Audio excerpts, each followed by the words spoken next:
Heat plays a vital role in modern technology and is one of the most important forms of energy used in our daily lives. From powering industrial machines and generating electricity to heating homes and cooking food, thermal energy is everywhere around us.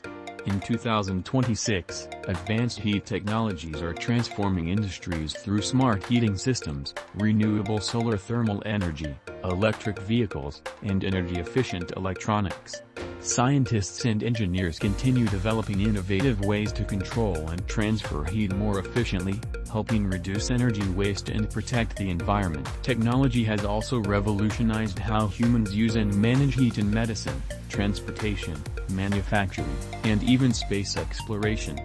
Modern smartphones, computers, and AI-powered systems rely on advanced cooling technologies to prevent overheating and improve performance.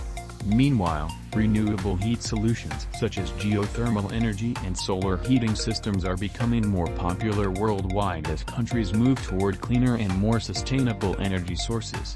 Heat and technology together are shaping the future of modern civilization and driving innovation across every major industry.